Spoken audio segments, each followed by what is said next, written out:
tonight. He every day was crying, like, are we going to get home? Are we ever going to get home?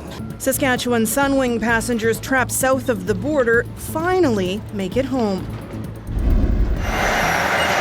Also, exclusive access inside the first Indigenous-owned bioenergy facility in Canada, now operating in northern Saskatchewan. There we go. Plus, for the love of sneakers and art, why people are clamoring to get on this Regina artist's waitlist. This is CBC Saskatchewan News.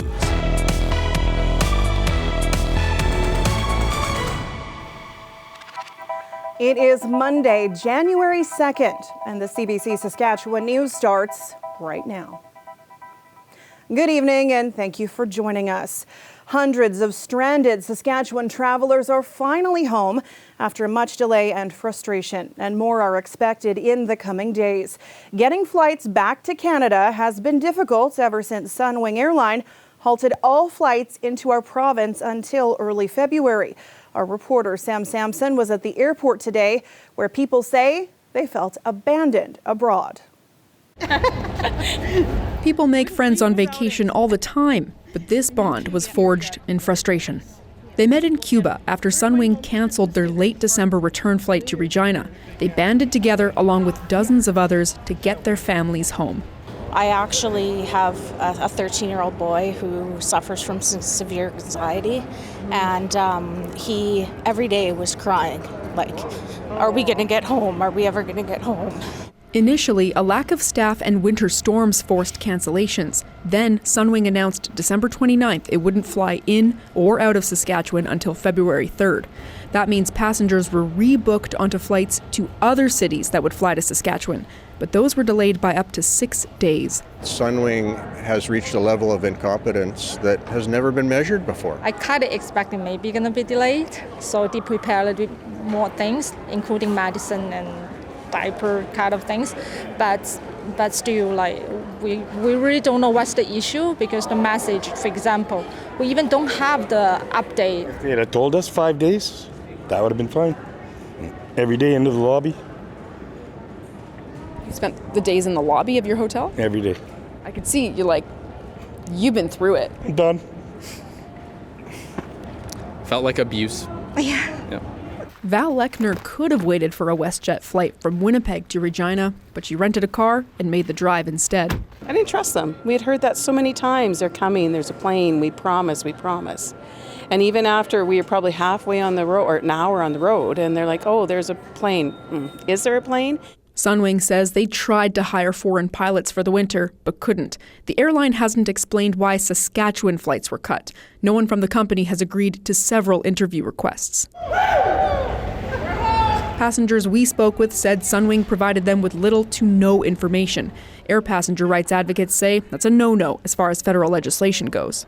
Whether they're on the aircraft, stuck on a tarmac, or whether they're in a hotel lobby in the Dominican Republic, they still have to correspond or communicate with their passengers constantly.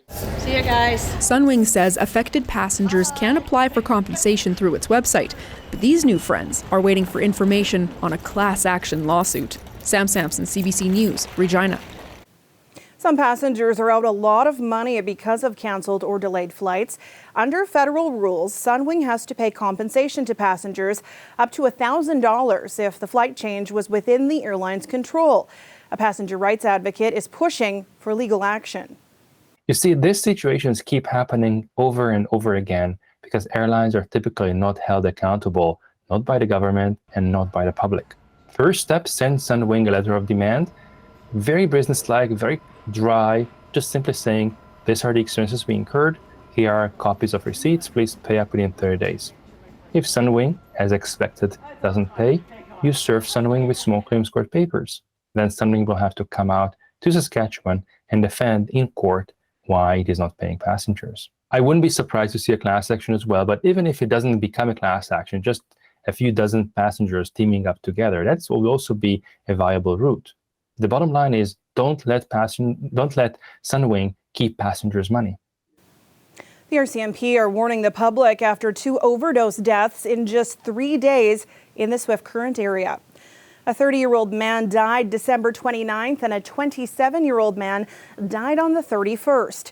RCMP suspect fentanyl is to blame even though the substances didn't look like regular fentanyl. One was a green powder, the other clear or white crystals. Police say the substances may not have been sold as fentanyl, but testing detected a presence of fentanyl. RCMP say people who consume drugs should take precautions like never using alone or telling someone you trust about your plans to use. Also, to always carry a naloxone kit.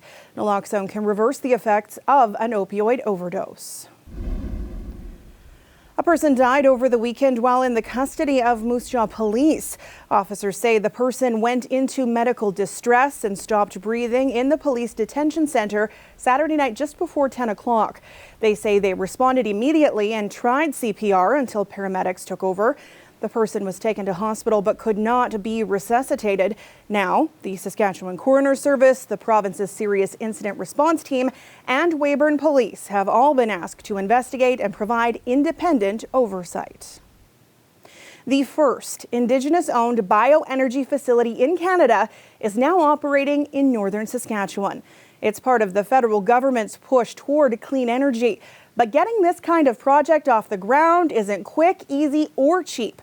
Bonnie Allen got an exclusive look at the operation. So ultimately, those are the raw logs coming in to North Sask. This sawmill in northwestern Saskatchewan turns logs into lumber, and for decades, it had a dirty habit. A quarter of each tree was simply wasted, burned, in what's known as a beehive burner, one of the last in Canada, notorious for spewing pollution. Okay. But not anymore. There is a substantial amount of waste. It used to go to the beehive. I don't know if you can kind of see it there. But now it's all conveyed directly to us. The Meadow Lake Tribal Council is giving us an inside look at its newly constructed bioenergy center. It turns leftover wood chips, bark, and sawdust into heat and power. Pretty amazing, first and foremost, that this whole facility is 100% Indigenous-owned. I can show you the fire itself in here, Bonnie. The leftover wood is still burned, but in a way that reduces emissions and generates energy. It's heating up thermal oil. 6.6 megawatts of power is then sold to the provincial grid, enough electricity for roughly 5,000 homes. Getting to this point has taken 14 years and $100 million. All that biomass ends up in a bin. About half of that money came from Ottawa's Green Infrastructure Program. These are very expensive projects to undertake, and so without that assistance, this project would not have happened. The pandemic and supply chain issues caused delays and cost overruns. There's also been a steep learning curve. Paul Apikakiu monitors everything from wood chips going in to power going out. It's good. It's exciting. So now we got alarm, Mitch, thermal oil, low flow. Gotta go check. All right. 10 to 10. Some bioenergy facilities are controversial. They cut down trees for the sole purpose of generating power. But not this one. The Indigenous owners say they're just finding a way to use every fiber of the trees they've already harvested from their traditional land. Bonnie Allen, CBC News, Meadow Lake, Saskatchewan. The first babies born in Saskatoon and Regina this year arrived soon after the clock struck midnight. In Saskatoon Children's Hospital, Elliot Quinn Hubbard was born just 30 seconds into the new year. Elliot's parents are from Crydor, a village of about 15 people, make that 16 now. About an hour later at Regina General, a baby girl named Kaya was born. Her parents didn't want to share her full name. The health authority says both New Year babies and their families are doing well. Virtual learning versus in-person became a hot topic of discussion among parents and educators during the height of the pandemic. But there are also families who are choosing to teach their kids without any input from schools. Homeschooling is on the rise in Canada. Deanna Sumanak-Johnson introduces us to some of the families who've made that choice. Here, Ghana. Single mom Amanda Laiko says the pandemic gave her the impetus to try homeschooling her son, Riker. I'm a very big self-educator, and I've always found that I was a very avid reader. It's a decision being made by a growing number of Canadian parents. The number of students who are homeschooled in Canada more than doubled in the early part of the pandemic, according to Statistics Canada. Their reasons for it and the curriculums they follow vary widely. Amanda Lyko says she follows Riker's interests. Some days we're sitting on the floor playing or drawing. Other days we're out and about walking or visiting the library. This family, who live in a rural farming community, opted for a more regimented approach. I'll sit with one student to do the lesson while the other one works on their handwriting, and then we switch. Mom Martina Page says it's given her family more time together. Busing to school used to take an hour each day. Both kids get to spend a lot more time with their dad because we farm, so they can go out to see dad at the shop and dad comes home for lunch. But there are criticisms, concerns about learning gaps, behavioral problems, and issues at home not being spotted. Others worry homeschooling could undermine faith in public education. But this researcher for the Fraser Institute, who has homeschooled her own kids, says people need not see homeschooling as a threat. Almost 90% of students in Canada attend public schools. She says reasons for homeschooling are both practical and ideological. Public schooling is not going anywhere except for to improve as it sees that and responds to what parents are looking for in terms of curriculum, different pedagogy, different convictions that parents are becoming more vocal about. What are we reading? Pumpkin soup. The families we spoke to all say they'd be open to sending their kids back to school in the future, even next school year. But for now, home is where the school is. Deanna Sumanak-Johnson, CBC News, Toronto. It looks cool.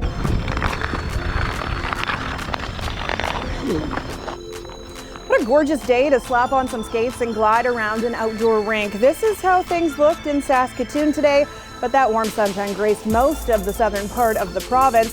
So, how long do we get to hang on to the glorious sunshine? Ethan Williams will have his first forecast of 2023 after the break. Stay with us.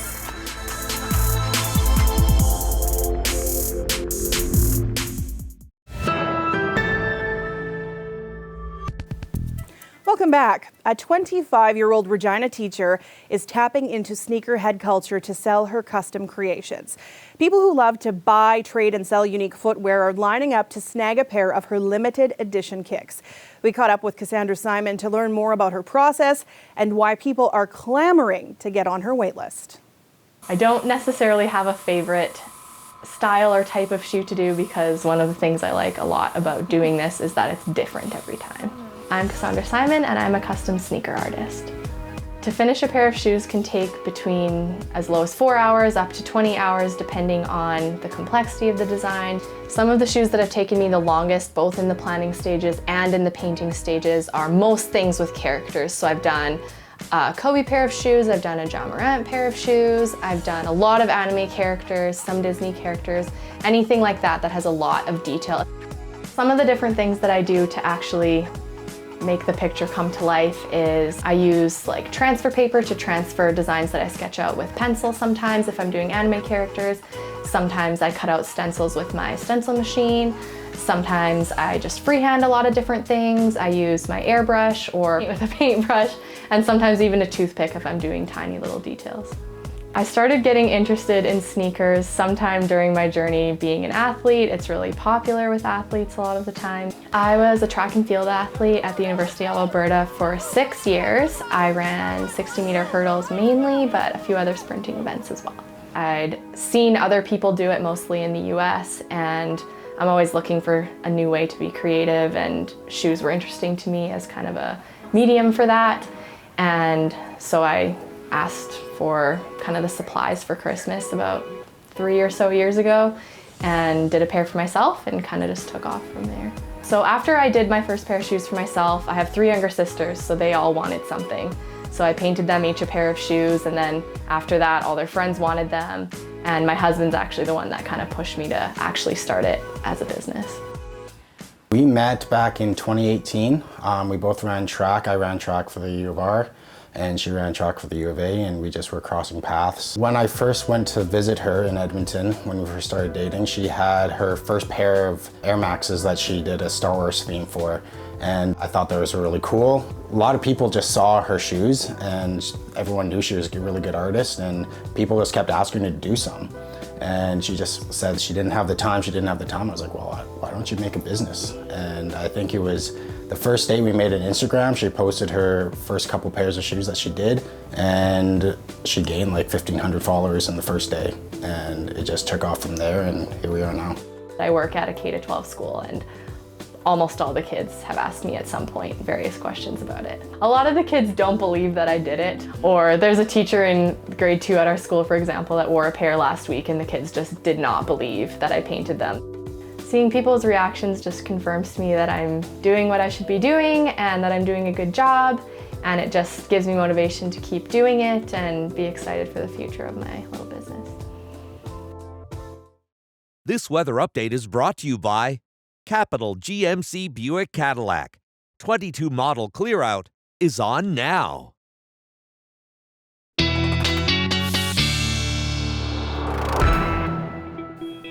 And CBC weather specialist Ethan Williams joins me now. Happy New Year. Not quite sneaker weather, but a real nice start to the new year. Yeah, considering the past 2 weeks have just been filled with cold weather and snow and weather warnings, freezing rain, this is a beautiful start to 2023. And if you had the stat today, if you had the day off, hope you enjoyed it. Temperature's still quite nice. Not really a pattern to our temperatures, though, today, kind of depending where you are. A little warmer, a little colder. Regina sitting at -13, but in the southwest part of the province, a little bit warmer there. -2 in Maple Creek, that's our hot spot. But to just give you an idea of how random temperatures are today, the cold spot in our province right now is Val Marie, not far away from Maple Creek, sitting at -19. 17-degree temperature difference between those two places, and not much distance between them at all. But for the rest of the week, our temperatures are going to remain fairly steady, and there's not all that much really happening in terms of the weather. Going to stay pretty nice, and part of it is because of our upper atmosphere pattern, and really not much happening. No major ridges or troughs in the jet stream. A little bit of ridging come midweek, and that bumps our temperatures up a little bit. But the other part of the story is what's happening at the surface level, and that is not all that much. High pressure clearing us out through much of the province, but it is also keeping this low pressure system at bay, causing some nasty weather in the United States, some severe storms in the south today, and some snow in portions of the northern plains. But back here in our province, it's going to remain mostly sunny, save for a little bit of snow in the very far north of the province through tomorrow morning. And then as we go through the next couple of days, sunshine, thankfully, it looks like going to be sticking around. And with that high pressure in place, that means that we're not going to be seeing winds pick up all that much. Maybe a little bit in the southwestern corner of the province through the day tomorrow, but most of us staying below 30 kilometers an hour for gusts through these next few days. The one thing that we are going to have to watch for, though, is some fog development. We had some advisories early this morning, and those have since dropped off, but fog is possible again tonight and likely tomorrow night as well, save for, again, the far north where there is some snow there. And that is because we are seeing temperatures a little bit warmer. Relative humidity is increasing, and that means the dew points are very close to the actual temperatures outside. The other reason is because we have a temperature inversion. Usually the higher up you go in the atmosphere, the colder it gets. This time the higher up you go, the warmer it is than down here at the surface. And so we're seeing that fog build in. And we just have generally an inactive atmosphere. Not a lot of wind, not a lot of stuff mixing things around. And so that fog is able to build in. And aside from the fog in Regina over these next few days, temperatures will be near normal, and we will see lots of sunshine as well.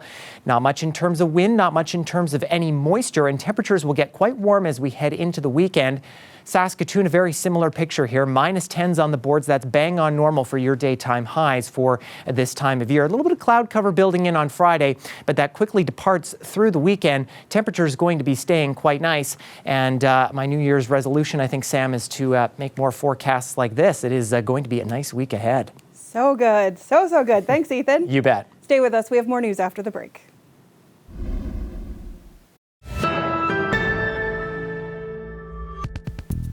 Tens of thousands of people are paying their respects to former Pope Benedict XVI. He's lying in state at the Vatican until his funeral later this week.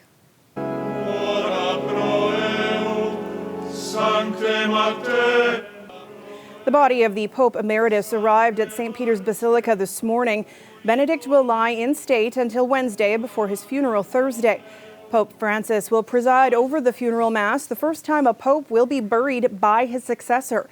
Benedict died on Saturday at the age of 95. He retired from the papacy in 2013, the first pope to step down in 600 years. Soccer legend Pele is being remembered where his journey began, in Santos, Brazil. Tens of thousands of people have been lining up at the stadium of his home club to pay their respects. The stadium will be open to the public for 24 hours. Pele's body will be interred tomorrow in a private ceremony on the 9th floor of a vertical cemetery overlooking the stadium. The three-time World Cup champion died last Thursday at the age of 82. He suffered multiple organ failures as a result of colon cancer. Ukraine is now formally claiming responsibility for one of Russia's biggest setbacks yet. However, the scope of the Russian losses remain in question. A defense spokesman in Moscow confirmed 63 Russian conscripts died in yesterday's strike in a captured city in the eastern province of Donetsk. They were inside a school used as military barracks. Ukraine says the casualty numbers are much higher, 400 dead and 300 wounded. But officials have produced no evidence to back up that claim. Meanwhile, Russia bombarded Kiev and other cities around Ukraine for a third straight night. Ukrainian officials say they shot down up to 40 armed drones. They're also reporting at least one civilian death, several wounded, and power outages across the country.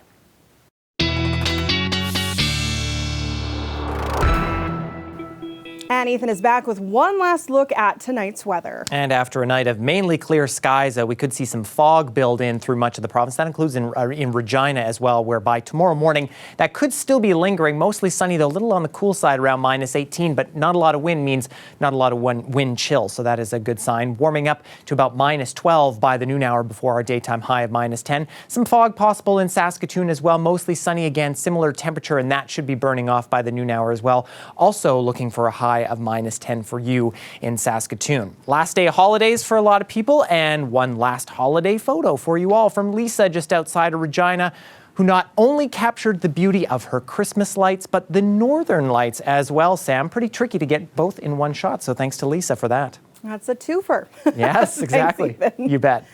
And before we leave you tonight, the Ukrainian national hockey team continues its tour through the prairies. The team was in Saskatoon playing against the U of S Huskies on Friday, and tonight they're in Calgary taking on the U of C.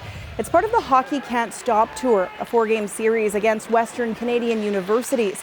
The CanWest teams are giving the Ukrainian players reprieve and a place to practice for an upcoming worldwide tournament. The young men were given special permission to leave Ukraine. Some say it's their way to represent their country, even though it's difficult to focus on hockey. No, we're here safe, and our mother and younger sister, who months ago turned 11 years old, every morning they are woke up because of a rockets bomb. Sometimes I really can't to focus on my training because this is so hard. Tomorrow, the team is in Edmonton, and next Monday, they'll be at the University of Manitoba. Profits from ticket sales go toward restoring damaged arenas in Ukraine and supporting players. And that is it for us tonight. For news anytime, you can head to cbc.ca/Sask or /Saskatoon, or subscribe to CBC Saskatchewan's YouTube channel. Glenn Reed and Ethan will be back with more local news at 11. Thanks for watching, and have a happy New Year.